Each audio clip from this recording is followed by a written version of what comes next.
mais assistir televisão junto. Um põe, vai tuf-tuf, o outro reclama e vai, o que ele faz? Qual é a solução que se dá? Ela não é do conflito, é do confronto. Eu vou comprar uma televisão para mim. Você faça o que você quiser, pega essa televisão aí. Aí compra e vai, muda de quarto para assistir em outro lugar.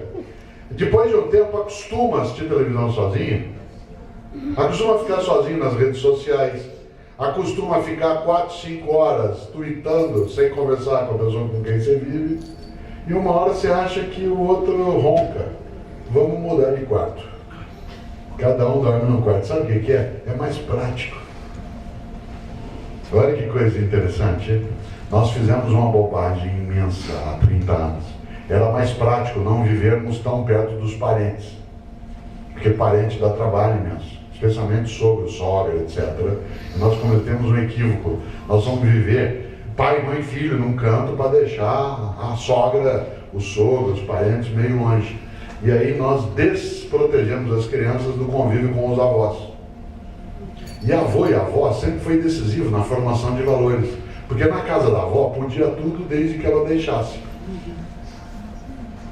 E a noção de disciplina, de convivência, a capacidade de poder brincar, volta à frase, na casa da avó podia tudo desde que não fosse proibido por ela. Mas podia coisas e não podia outras. Valores de convivência. Menino, que é isso? Você acha que seu avô deixaria isso? Aquele número de valores no cotidiano, em relação à proteção, às vezes, da honestidade, em relação ao respeito, à ideia de gratidão. Ué, não viu quem entrou, não foi lá beijar, por quê? Então, esta lógica, mas sabe o que é? Viver perto de parente, parente dá trabalho. Parente, lembra a história de parente? Parente é igual peixe, no terceiro dia, fede. É. Claro, frase italiana, parente serpente. Já assistiu ao filme Parente a Serpente? Assista um dia. Esse filme Parente a Serpente é um filme antigo que traz uma história magnífica para a gente pensar. É o que fazer com pais idosos. Essa não era uma questão que existia há 30, 40 anos. O que você fazia com um pai idoso? Vinha morar com você. O velho dava trabalho, a velha dava, tinha que arrumar um quarto, uma das crianças tinha que dormir com outro irmão.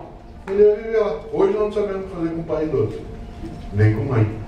Né? O que você faz com ele? Continua valendo uma música caipira antiga, que vários de nós gostamos. Um pai trata 10 filhos não tratam um pai. No filme Parente a Serpente, você vai encontrar isso e diz, o que isso tem a ver com tecnologia? A tecnologia me ajuda a encontrar minha avó que mora a 2.000 quilômetros. Ótimo! Claro! Se é que eu uso isso nessa condição. Fica claro? Claro que eu posso usar o Skype para aproximar pessoas. Essa é uma das finalidades. Portanto, olha só, eu não estou querendo demonizar. Eu estou querendo lembrar algo para a gente pensar o mundo que a gente vive, para não viver de forma robótica e automática.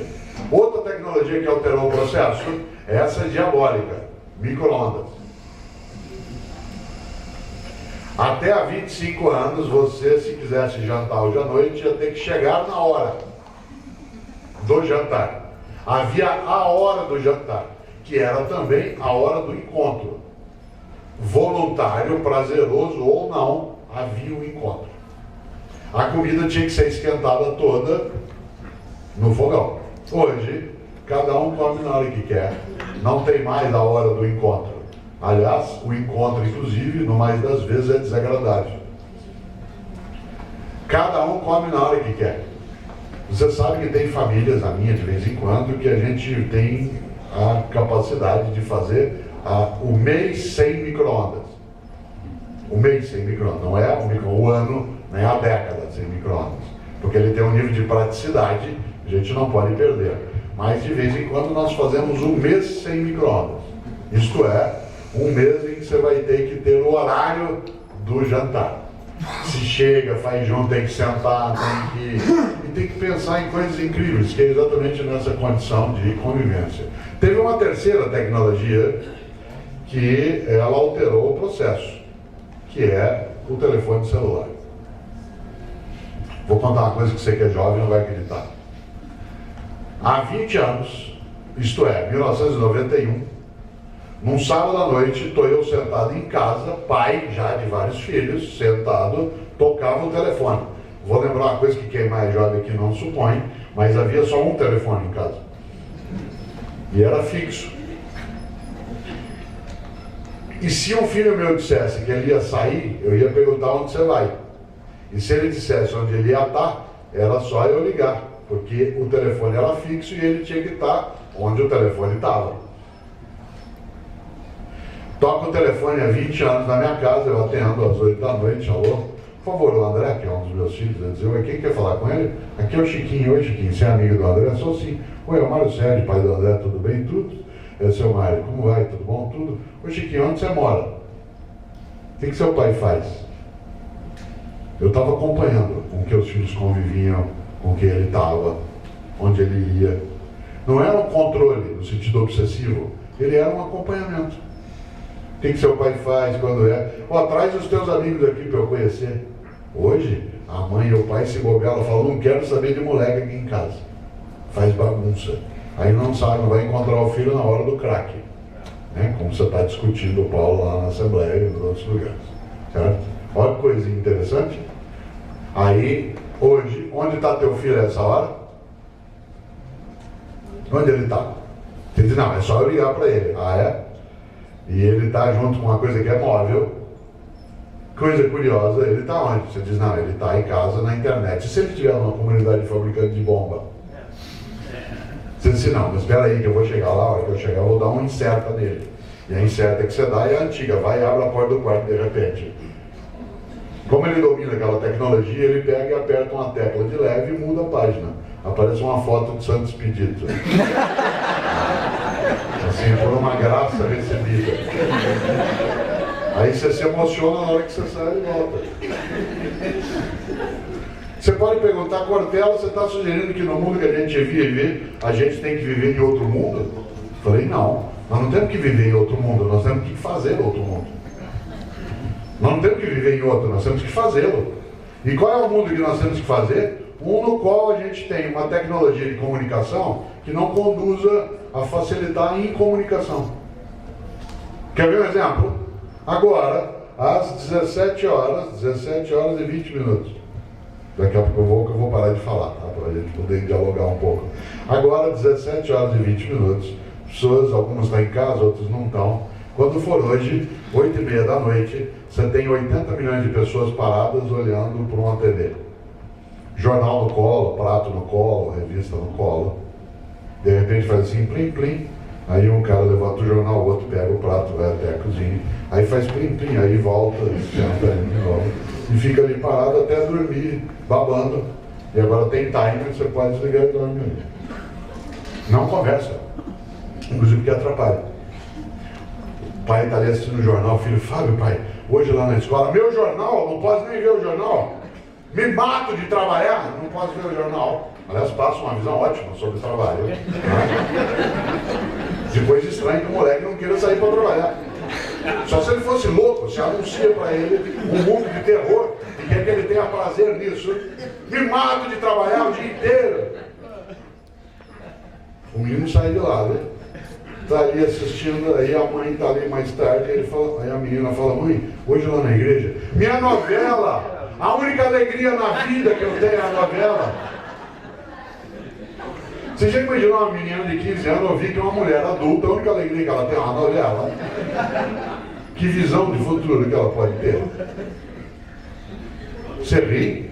Às vezes a gente ri. Grande questão, em que mundo a gente vive? Nós temos que mudar de mundo? Não, nós temos que mudar esse mundo. Não vamos jogar fora aquilo que nos ajuda, que constrói nossa condição, mas também não vamos criar, né, um tipo de patologia em relação a essas questões. É preciso, sim, lembrar algo especial. A mais avançada tecnologia de comunicação da história é o cérebro humano, que é o wireless, é Bluetooth, depende apenas de carboidrato, açúcar e proteína, e é provado nos últimos 3 milhões de anos. Esse cérebro serve para uma série de coisas. Uma delas é para a gente não se conformar ao mundo em que vive, mas capturar dele aquilo que pode ser elevado. Por exemplo, há 30 anos, algumas pessoas aqui mais idosas como eu se lembram, havia uma máquina de escrever, 30 anos, uma máquina de escrever manual. E aqui em Belo Horizonte havia uma menina chamada Cláudia, que trabalhava como datilógrafa, né, aqui no centro. Ela morava em Santa Luzia, ela ganhava um salário mínimo e ela trabalhava 8 horas por dia. Há 20 anos apareceu a máquina elétrica. E aí ela podia render muito mais. Lembra da IBM elétrica?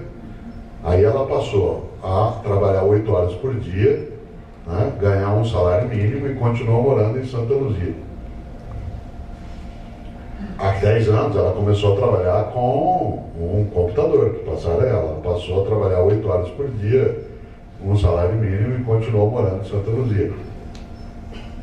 Cuidado. Trabalha 10 vezes mais. É, mas ela estava rendendo mais. Está rendendo muito mais e ganhando Isso. E que aconteceu alguma coisa estranha aí, né? Tem alguma coisa estranha. Falta Né? Não, mas sabe o que é? A tecnologia melhorou a vida, sim, em várias coisas. Nem de todos, nem ao mesmo tempo, nem sempre. Ora, você diz, Cortella, você vai atacar a tecnologia? Não, eu vou atacar a tacocracia. Você sabe que tacos no grego arcaico é rápido. Por isso taquígrafo, taquicardia, tacógrafo. Eu quero atacar a tacocracia, isto é, a ditadura do rápido. A ditadura do rápido, ela faz com que a gente não consiga adensar ideias, meditar sobre algumas coisas e ter paciência. Faltou a tecnologia que tirou o resto da nossa paciência, que foi a máquina digital.